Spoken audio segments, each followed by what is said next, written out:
Welcome back guys. मैं आतिफ खान आप लोगों का एक बार फिर से स्वागत करता हूं अपने यूट्यूब चैनल ब्रिलियंट क्लासेस में। जैसा कि आप लोग जानते हैं कि हम लोग पिछले कुछ दिनों से नंबर सिस्टम पढ़ रहे हैं, उसमें 4 क्लासें हो भी गई हैं। आज हमारा जो है उसकी 5वीं क्लास है, यानी लेक्चर नंबर 5 है, जिसमें हम लोग कुछ नई चीज़ें सीखेंगे। मैं आपसे कहना चाहता हूं कि अगर आपने इससे पहले वाली हमारी वीडियो नहीं देखी है तो आप उसे जाके अच्छे से देखें, ताकि जो हमारी सीरीज़ बनी हुई है क्लासेस की वो अच्छे से आप पढ़ पाएँ और सारी चीज़ें आपको आगे समझ में आएं। इस क्लास को समझने के लिए आपको पीछे वाली वीडियो देखना बहुत ज़रूरी है, ताकि नंबर सिस्टम की जो चैन हमारी बन रही है क्लासेस की, उसके हिसाब से आप लोग स्टडी कर पाएँ। पीछे वाली क्लास का लिंक जो है वो मैं डिस्क्रिप्शन में दे दूँगा, आप वहाँ जाके हमारी पीछे वाली क्लास देख सकते हैं। जैसा कि आप लोग जानते हैं कि हमारा आज जो हम पढ़ने वाले हैं वह है रोमन प्रणाली। ठीक है, रोमन प्रणाली क्या होती है, रोमन प्रणाली में हम नंबरों को कैसे लिखते हैं, उसमें क्या क्या चीज़ें जानने वाली होती हैं, क्या क्या विशेषताएं होती हैं नंबरों की, ये सब चीज़ें हम आज जानेंगे। जैसा कि हम लोग स्टार्टिंग करते हैं रोमन प्रणाली से, होता क्या है, देखिए विभिन्न अंकों को, ठीक है, विभिन्न अंकों को एक साथ लिखने से, विभिन्न अंकों को रोमन में एक साथ लिखने से जो एक सीरीज बनती है, जो एक प्रणाली बनती है, उसे हम रोमन प्रणाली कहते हैं। उदाहरण के लिए आप कह सकते हैं, जैसे कुछ नंबर्स हैं एक, जो हम लिखते हैं अपनी, पढ़ते हैं संख्याओं को, 2 3 4 5 6 7 8 9 10। देखिए एक को रोमन में हम इस तरीके से लिखते हैं,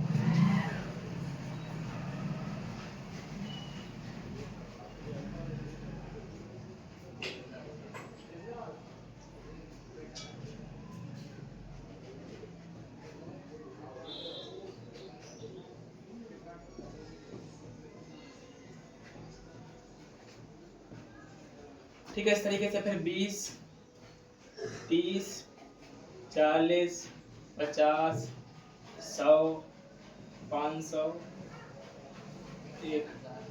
20 के लिए हम 2 बार x बना देते हैं, 30 के लिए हम 3 बार x बना देते हैं, 4 के लिए हम x से पहले s बनाते हैं, 50 के लिए l होता है, 100 के लिए c होता है, 500 के लिए t होता है, इसी तरीके के लिए 1000 के लिए m होता है।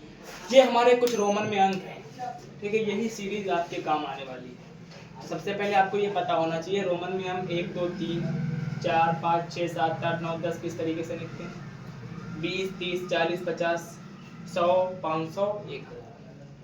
अब इसमें आप लोग देखते होंगे कि यहाँ पे जैसे 3 बार हमने आई बना दिया, उसके बाद फिर v के बाद पहले आई आ गया, फिर v के बाद आई आ गया, फिर v के बाद 2 आई आ गई, फिर v के बाद 3 आई आ गई, फिर v के बाद x से पहले 9 आ गया, x से पहले 1 आ गया। ये किस बेसिस पे होता है, तो इसके लिए कुछ शर्तें हैं, कुछ नियम हैं, जिसके आधार पे हम इसे लिखते हैं। जैसे उदाहरण के लिए हम लोग क्या करते हैं, पहला नियम जो हमारे बोर्ड पे लिखा हुआ है कि i x c m, ये जो संकेत हैं ये अधिक से अधिक 3 बार लिखे जा सकते हैं। जैसे आपने यहाँ पे देखा भी है कि 3 में हमने क्या करा, 3 बार आई को लिख दिया, इसका मतलब क्या हो गया, 3 हो गया।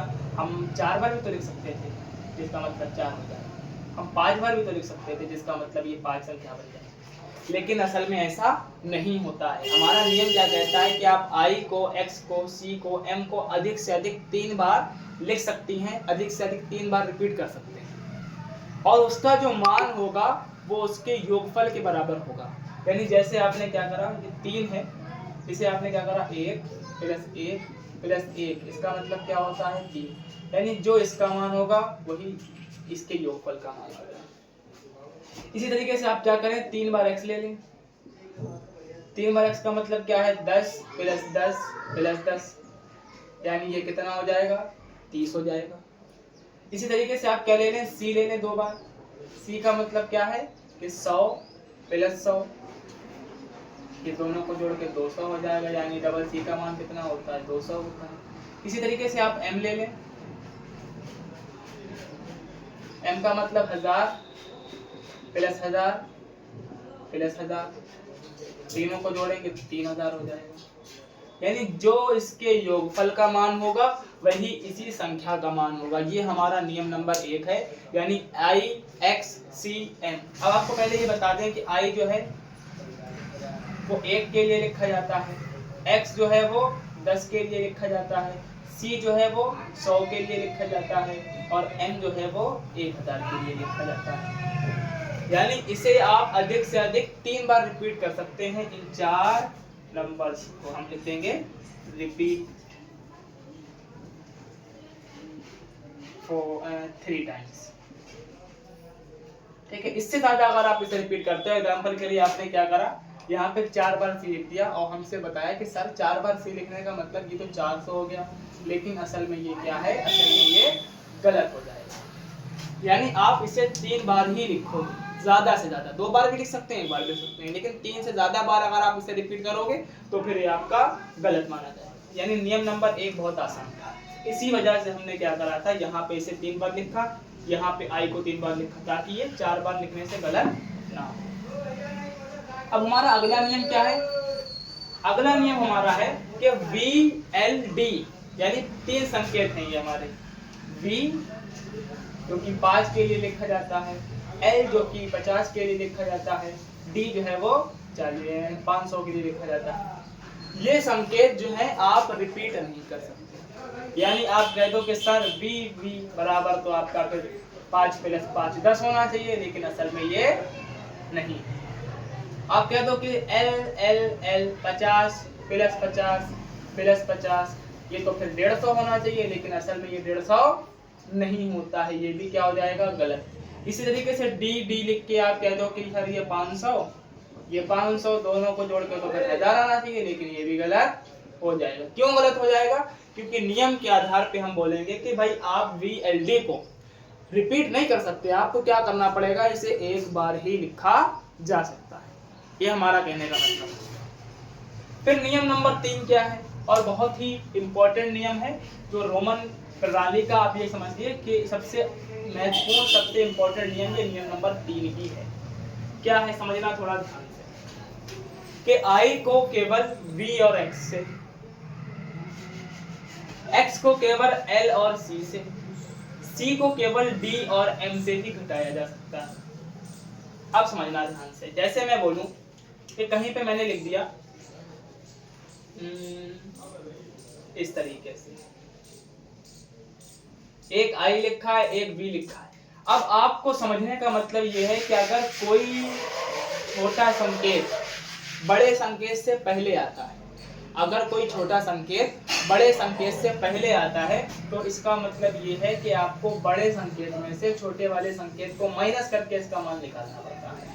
यानी V से पहले आया है I, क्योंकि V 5 के लिए आता है, I जो है वो 1 के लिए आता है, तो I क्या हुआ, V से छोटा हुआ। तो आप कहोगे इसका मान निकालने का मतलब क्या है कि आप V में से I को माइनस करो और जो इसका आंसर आएगा वही इसका मान हो जाएगा। उदाहरण के लिए आप कह सकते हैं, जैसे I X, अब देखो ध्यान से, I जो है वो 1 के लिए है, X जो है वो 10 के लिए है, तो आप क्या कहोगे, I छोटा संकेत है, X छोटा संकेत है, तो हम कह देंगे कि ये 10 - 1 है, जो कि 9 के बराबर है। लेकिन I को केवल हम 2 ही संकेतों से पहले लिख सकते हैं, एक तो V और एक X। अब कह दो कि नहीं सर, अगर हम ये करें कि I को लिख दें L से पहले, तो आपको तो कहना चाहिए फिर ये 50 - 1 बराबर 49 हो जाएगा, लेकिन ये असल में क्या है, गलत।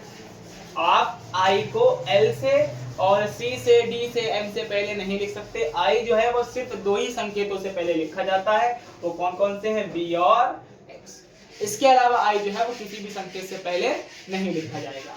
अब अगला इसी में क्या है, X को केवल L और C से। अब X जो है इसे आप केवल कहाँ लिख सकते हो, एक तो आप इसे L से पहले लिख सकते हो और एक आप इसे C से पहले लिख सकते हो।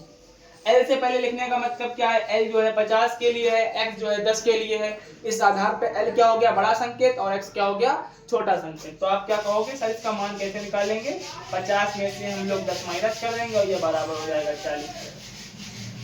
ठीक है, ऐसे ही क्या करेंगे कि 100 में से 10 माइनस कर देंगे, ये बराबर हो जाएगा 90। से तो नहीं, अब हम तो क्या करेंगे, हम कह सकते हैं कि X को हम लिख दें भाई फिर D से पहले, तो ये क्या हो जाएगा, आप इसे ये नहीं कह सकते कि 500 माइनस 10 बराबर 490, ये क्या हो जाएगा, ये हो जाएगा गलत। यानी आप x को d से पहले नहीं लिख सकते। ये मैं नहीं बोल रहा हूँ अपनी तरफ से, बल्कि ये क्या है, रोमन प्रणाली का एक इम्पोर्टेंट नियम है। अब इसकी अगली बात क्या है समझने वाली, कि c को केवल d और m से ही घटाया जा सकता है। कि c जो है वो कहाँ कहाँ घटा सकते हैं, c को हम d से पहले लिख सकते हैं, c को हम m से पहले लिख सकते हैं।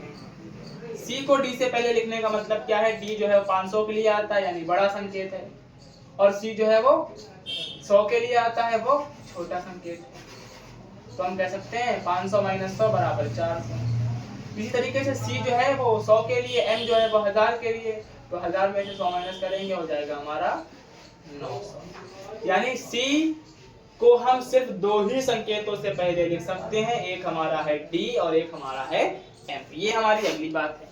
फिर समझने वाली बात क्या है, अगला नियम जो हमारा है इसका लास्ट नियम है, इसके बाद हम नियम नंबर 4 पे चलेंगे कि VLD घटाए नहीं जा सकते। ठीक है, आप कह दो कि नहीं भाई L जो है वो C से पहले आ गया, तो आप कहोगे कि L C से पहले का मतलब क्या है, C जो है वो 100 के बराबर है, L जो है वो 50 के बराबर है, माइनस करके आप उसे 50 दिखा दो। ठीक है, या आप कह दो कि भाई B जो है वो 5 के बराबर है और X 10 के बराबर है, X बड़ा संकेत यानी 10, B छोटा संकेत यानी 5, आप कह दो नहीं तो ये 5 हो गया। ठीक है, इसी तरीके से आप कह दो कि D जो है वो 500 के बराबर है, M जो है वो 1000 के बराबर है, आप इस तरीके से 1000 में से 500 दिखा दो और कह दो नहीं ये तो सर 500 हो गया। तो ये तीनों चीजें क्या है, गलत है। ना तो आप L को घटा सकते हो, ना ही आप V को घटा सकते हो, ना ही आप D को घटा सकते हो। ये कुछ इंपॉर्टेंट चीजें थी। अब इसका जो अगला नियम है, उदाहरण के लिए हम लोग जान लेते हैं। ठीक है, नियम नंबर 4 है। अब जैसे मैं लिखूं यहाँ पे कोई छोटा संकेत के मैंने लिख दिया L के बाद लिख दिया X, D के बाद लिख दिया C, ठीक है, और X के बाद लिख दिया V, इसी तरीके से M के बाद लिख दिया C। ये जानने वाली बात है। अब इसमें हमारा नियम क्या बनना चाहिए, नियम ये बनना चाहिए यदि कोई छोटा संकेत किसी बड़े संकेत के दाईं ओर लिखा जाए, राइट साइड में लिखा जाए, तो उसे हम जोड़कर उसका मान निकालते हैं। एग्जांपल के लिए L का मतलब क्या हो गया 50। अब छोटा संकेत बराबर में है, सीधी साइड में है, तो आप क्या कहोगे, सर इसमें 10 को ऐड करो और 50 + 10 = 60 हो जाता है, यानी 50 + 10 जोड़ के 60 आ जाता है। इसी तरीके से आप क्या करो, D जो है 500 है, आगे लिखा है C, यानी जब आगे छोटा संकेत हो तब जोड़ेंगे, जब पीछे छोटा संकेत हो तब घटाएंगे, लेकिन घटाएंगे हम इन नियमों के आधार पे। ठीक है, इस तरीके से मैं बोलूं D 500 + C 100 है और दोनों को जोड़ के आना चाहिए 600। इसी तरीके से X 10 है, V 5 है, दोनों को जोड़ के आना चाहिए हमारा 15। इसी तरीके से M 1000 है और D 100 है, दोनों को जोड़ के आना चाहिए 1100। ये हमारी इंपॉर्टेंट चीज है। क्लियर? अब हम चलते हैं हमारे अगले नियम पे कि ये तो हो गई बेसिक 1000 तक। अब आगे इसके मान को कैसे बढ़ाया जाए वो समझने वाली बात है। आगे बढ़ाने का मतलब ये है कि जैसे मैंने गिनती लिख दी, ये लिख दिया मैंने 4, ठीक है, इसी तरीके से ये लिख दिया मैंने 60, इसी तरीके से ये लिख दिया मैंने 110। अब मैंने इस पे बार लगा दिया, इस तरीके से इस पे भी बार लगा दिया, इस पे भी बार लगा दिया। ध्यान रखना कि जब भी रोमन गिनती के ऊपर ये चिन्ह आएगा तो उसका मान 1000 गुना बढ़ जाता है। एग्जाम्पल के लिए मैं बोलूं 4 है और 4 के ऊपर लगा है बार, तो मैं इसकी मल्टीप्लाई करूंगा 1000 यानी 1000 से, और गुणा करने के बाद आ जाएगा 4000। ये इसका करेक्ट मान। ये 60 है और 60 के ऊपर बार लगा है। बार क्या कहता है कि बार लगाने से संख्या का मान 1000 गुना हो जाता है, तो आप क्या करेंगे 1000 से गुणा कर देंगे, आ जाएगा हमारा 60। इसी तरीके से ये क्या है हमारा 110 है, ठीक है, इसमें हम कितने से गुणा करेंगे 1000 से। गुणा करने के बाद ये क्या हो जाएगा हमारा 4 जीरो आ जाएंगे, इस तरीके से हमारा मान आ जाएगा। यानी जब भी किसी रोमन अंक पे बार लगा देते हैं तो वो संख्या के मान को 1000 गुना ज्यादा कर देता है। इसी को हम लोग क्या बोलेंगे, ये हमारा रोमन प्रणाली का सबसे इम्पोर्टेंट नियम है, और ये तीसरा वाला हमारा नियम जो है बहुत इम्पोर्टेंट है। इसी आधार पे हम रोमन प्रणाली को जानते हैं। ठीक है।